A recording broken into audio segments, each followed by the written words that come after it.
स्वागत है आपका परीक्षा स्टडी 24 यूट्यूब चैनल पर।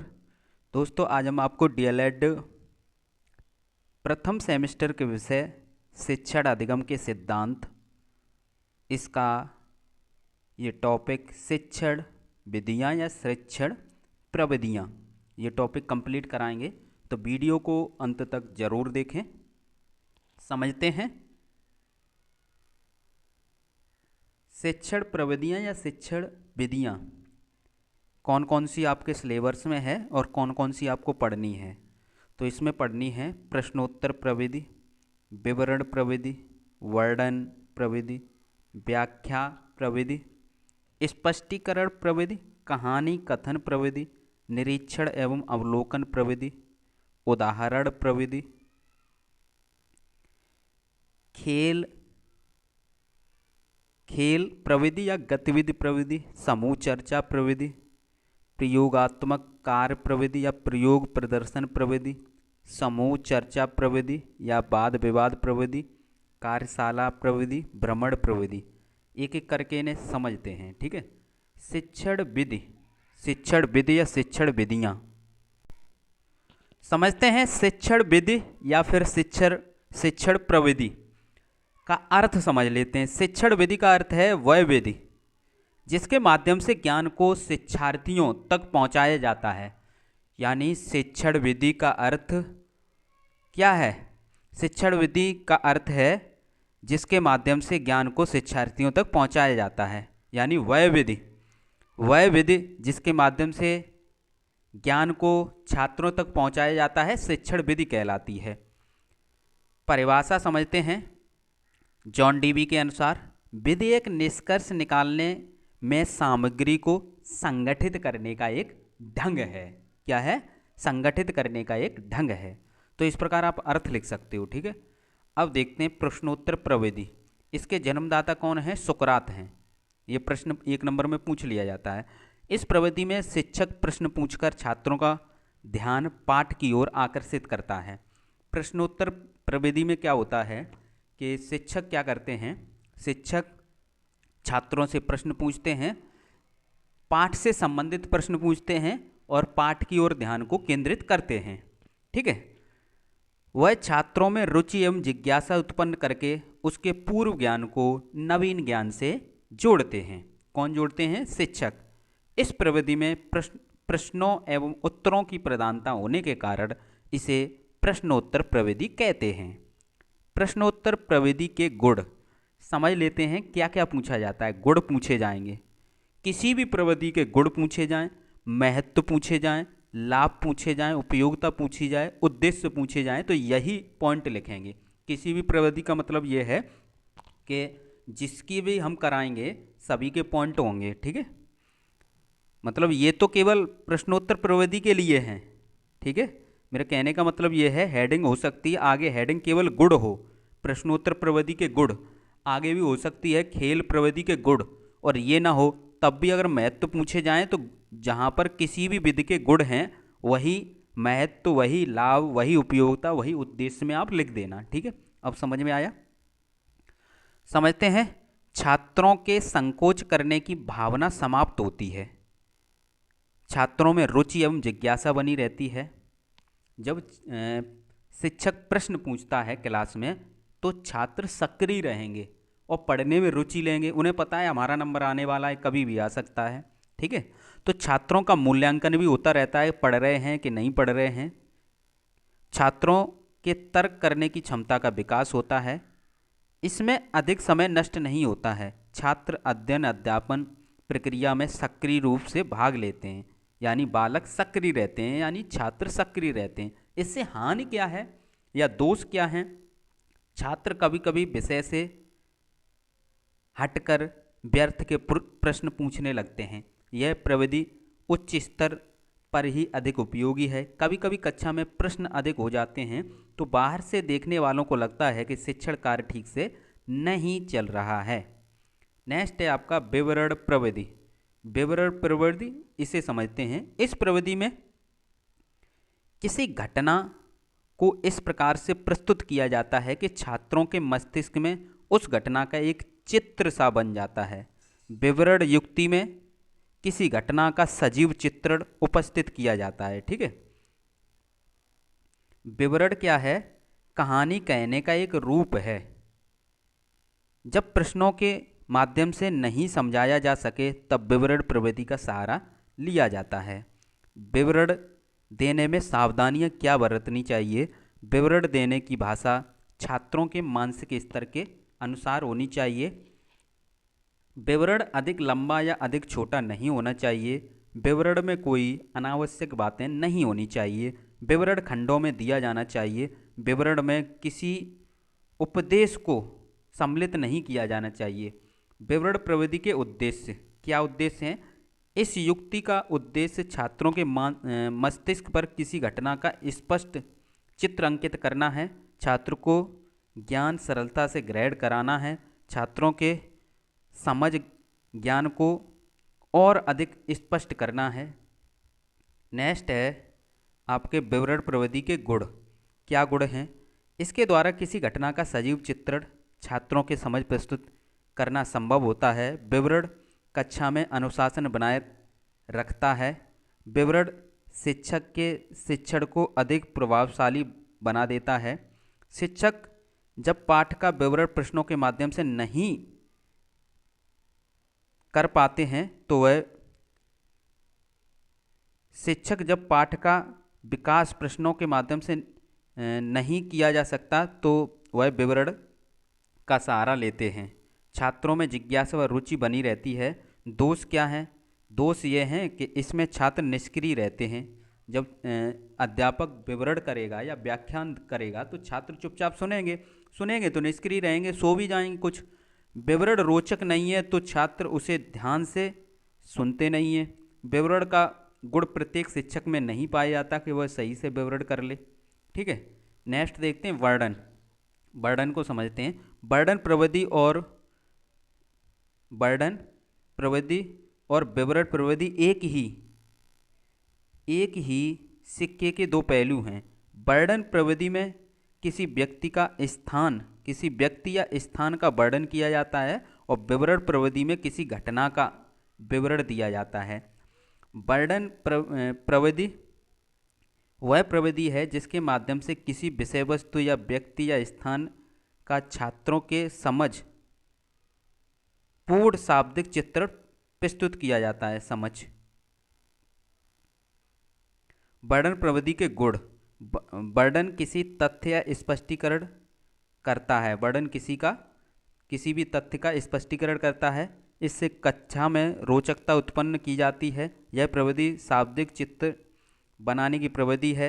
यह सभी विषयों में प्रयोग की जाती है। ठीक है, वर्णन प्रविधि के दोष क्या हैं? प्राय सभी शिक्षक को उन विषय वस्तु का पूर्ण ज्ञान नहीं होता है जिसका वह वर्णन करना चाहता है। सभी शिक्षक वर्णन द्वारा रोचकता नहीं ला सकते। इस प्रविधि में छात्र निष्क्रिय रहते हैं। नेक्स्ट समझते हैं व्याख्यान प्रविधि। व्याख्यान प्रविधि वह माध्यम है जिसमें विषय वस्तु के कठिन अंशों को सरल भाषा में छात्रों के मानसिक रुचि एवं स्तर के अनुसार समझाया जाता है। इससे विषय वस्तु सरल एवं बोधगम्य हो जाती है। यह उच्च कक्षाओं के लिए उपयोगी है। कौन सी? व्याख्यान। इसके गुण समझ लेते हैं। क्या गुण हैं? आप गुण में लिखेंगे हेडिंग डाल के। इसके द्वारा पाठ्यक्रम को सरलता से पूर्ण किया जा सकता है।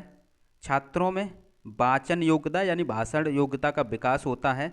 छात्रों में श्रवण कौशल का विकास होता है। छात्र के समय की बचत होती है। छात्रों को अधिक परिश्रम नहीं करना पड़ता है। व्याख्यान प्रविधि के दोष क्या हैं? यह उच्च कक्षा के लिए उपयोगी है।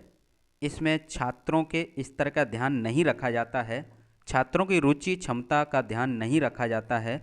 यह छात्रों को निष्क्रिय बनाती है। यह छात्रों को रटने की प्रवृत्ति को बढ़ावा देती है। ठीक है, स्पष्टीकरण प्रविधि को समझते हैं। किसी भी विषय वस्तु को सरल, सुगम एवं बोधगम्य बनाने के लिए शिक्षक स्पष्टीकरण प्रविधि की सहायता लेता है और कठिन प्रकरणों को इस प्रकार से छात्रों के समझ प्रस्तुत करता है कि आसानी से समझ में आ जाए। ठीक है, इस प्रविधि के अंतर्गत विषय वस्तु का प्रस्तुतीकरण क्रमबद्ध, सुनियोजित तथा विस्तृत रूप में किया जाता है। इसके गुण क्या हैं? इसमें एक पूर्ण तथा विस्तृत कथन होता है। इसमें प्रकरण की प्रस्तावना प्रस्तुत की जाती है। इसमें कथन में क्रमबद्धता पर विशेष बल दिया जाता है। ये गुण हैं इसके। स्पष्टीकरण प्रविधि के दोष क्या हैं? दोष समझ लेते हैं। यह छात्रों को निष्क्रिय बनाती है। इसमें छात्रों के स्तर का ध्यान नहीं रखा जाता है। छात्रों की रुचि एवं क्षमता का ध्यान नहीं रखा जाता है। नेक्स्ट देखते हैं कहानी कथन प्रविधि। यह भाषा शिक्षण की प्राथमिक स्तर पर सबसे उपयोगी प्रविधि है। कहानी कथन प्रविधि के माध्यम से छात्रों में जिज्ञासा, काल्पनिक एवं तार्किक शक्ति का विकास कर विषय वस्तु के कठिन अंशों को सरल एवं बोधगम्य बनाया जाता है। कहानी प्रविधि के गुण में क्या लिखेंगे? यह मनोवैज्ञानिक प्रविधि है। इससे बालकों में रुचि एवं जिज्ञासा बनी रहती है। इससे ज्ञान के साथ साथ बालकों में मनोरंजन भी होता है। इससे छात्रों में नीरसता नहीं रहती है। ये क्या हैं? गुण हैं। दोष में आप लिखेंगे, दोष में क्या लिखेंगे? प्रत्येक अध्यापक कहानी बनाने एवं कहानी की कला में प्रवीण नहीं होता है, निपुण नहीं होता है। उच्च स्तर पर इसका प्रयोग करना कठिन है। नेक्स्ट देखते हैं निरीक्षण या अवलोकन प्रविधि। इस प्रविधि में बालक किसी वस्तु, स्थान या व्यक्ति को देखकर उसके बारे में ज्ञान प्राप्त करता है। ठीक है, यह प्रविधि देखकर सीखने नामक सिद्धांत पर आधारित है। यह प्रविधि व्यक्तिगत भिन्नता तथा क्रियाशीलता के सिद्धांत पर आधारित है। ठीक है, इसके गुण समझ लेते हैं। यह मनोवैज्ञानिक प्रविधि है। इससे छात्रों की चिंतन शक्ति, तर्क शक्ति का विकास होता है। इससे प्राप्त ज्ञान स्थायी होता है। इससे छात्रों में विषय वस्तु के प्रति रुचि एवं जिज्ञासा बनी रहती है। दोष समझ लेते हैं। दोष क्या है? इस प्रविधि द्वारा सीखने में बहुत समय नष्ट होता है। इस प्रविधि द्वारा बालकों को कक्षा के बाहर ले जाने के लिए धन की आवश्यकता होती है। इस प्रविधि में बाहर जाकर छात्रों को अनुशासित रखने में कठिनाई आती है। नेक्स्ट है आपका उदाहरण प्रविधि। इसमें क्या है? उदाहरण प्रविधि के माध्यम से छात्रों की विचार शक्ति, कल्पना शक्ति के द्वारा पाठ्य वस्तु को रोचक एवं सरल बनाया जाता है। ठीक है, अब इसके गुण देख लेते हैं। यह प्रविधि मनोवैज्ञानिक है। कुछ पॉइंट कॉमन होते हैं जो सभी में लिख सकते हो। इससे छात्रों की विचार शक्ति में विकास होता है। इससे छात्र और अध्यापक दोनों ही क्रियाशील रहते हैं। इससे पाठ्य वस्तु को रुचिकर बनाया जाता है। इससे छात्र की तर्क शक्ति का विकास होता है। दोष क्या हैं? दोष समझ लेते हैं। यह प्रविधि उच्च स्तर पर उपयोगी है। इसमें समय अधिक नष्ट होता है। प्रत्येक अध्यापक उदाहरण देने की कला में निपुण नहीं होते हैं। नेक्स्ट है खेल या गतिविधि प्रविधि। ठीक है, वह विधि जो बालकों को उसी उत्साह से सीखने की क्षमता देती है जो उसके स्वाभाविक खेल में पाई जाती है, खेल प्रविधि कहलाती है। ठीक है, यानी इस प्रविधि, कौन सी? खेल प्रविधि के माध्यम से बालकों में उत्साह के साथ सीखने की क्षमता का विकास होता है, जिससे विषय वस्तु सरल एवं बोधगम्य हो जाती है। इसके गुण समझ लेते हैं। इससे पाठ्य वस्तु को रुचिकर बनाया जाता है। इससे मानसिक शक्ति का विकास होता है। किसके? छात्रों की। तर्क शक्ति का विकास होता है। छात्र क्रियाशील रहते हैं। यह मनोवैज्ञानिक प्रविधि है। इस प्रकार आप लिख सकते हो। खेल पर आधारित शिक्षण पद्धतियाँ, विधियों के नाम लिखिए। तो ये किंडरगार्टन प्रविधि है, मॉन्टेसरी प्रविधि है। मॉन्टेसरी पद्धति, इस पद्धति में बालक को खेल के माध्यम से पढ़ाया सिखाया जाता है। ठीक है, समूह परिचर्चा प्रविधि। समूह परिचर्चा का अर्थ है समूह के अंतर्गत की जाने वाली पारस्परिक परिचर्चा या वाद विवाद। ऐसी प्रविधि जिसमें शिक्षक एवं शिक्षार्थियों में होने वाले पारस्परिक वाद विवाद एवं विचारों के आदान प्रदान को शिक्षण अधिगम प्रक्रिया का मुख्य आधार बनाने का प्रयत्न किया जाता है। ठीक है, इसके गुण क्या हैं? इससे छात्रों का सामाजिक गुणों का विकास होता है। इससे छात्र में निष्कर्ष निकालने की क्षमता का विकास होता है। इससे छात्रों में आलोचना तथा समालोचना क्षमता का विकास होता है। इससे छात्रों में विचारों की क्षमता का विकास होता है। दोष क्या हैं? दोष ये हैं कि इसमें अध्यापक अपनी बात मनवाने का प्रयास करता है। इसमें लक्ष्य भटकने पर व्यर्थ की बातों पर अपना समय बर्बाद करते हैं। इसमें एक या दो व्यक्ति पूरी परिचर्चा में छाए रहते हैं और किसी दूसरे को कहने का मौका नहीं देते हैं, यानी बोलने का मौका नहीं देते हैं। इसमें संकोची व्यक्ति का कोई स्थान ही नहीं है। संकोची व्यक्ति है वो बोल ही नहीं पाएगा, वो चुपचाप ही बैठा रहेगा। नेक्स्ट है प्रयोग प्रदर्शन प्रविधि। इसे समझते हैं। प्रयोगात्मक प्रविधि के माध्यम से छात्रों को स्वयं प्रयोग एवं निष्कर्ष करके पाठ्यवस्तु को सिखाया जाता है। यह विज्ञान शिक्षण में सर्वाधिक उपयोगी शिक्षण विधि है, क्योंकि इसके द्वारा बालक करके सीखते हैं। इसके गुण समझते हैं।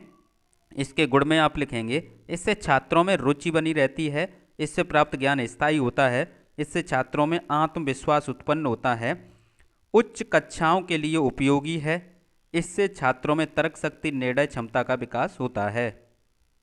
नेक्स्ट है इसके दोष।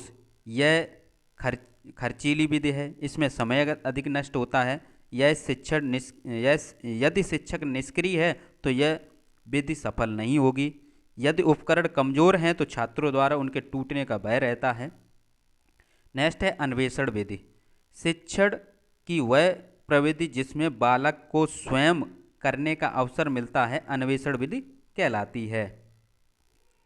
नेक्स्ट देखते हैं वाद विवाद प्रविधि। कौन सी प्रविधि? वाद विवाद प्रविधि। इसे समझते हैं। वाद विवाद प्रविधि के माध्यम से शिक्षक एवं छात्र परस्पर मिलकर किसी प्रकरण अथवा समस्या के संबंध में विचार का आदान प्रदान करते हैं। वाद विवाद प्रविधि को विचार विनिमय प्रविधि भी कहते हैं। इसके गुण क्या हैं? गुण समझ लेते हैं।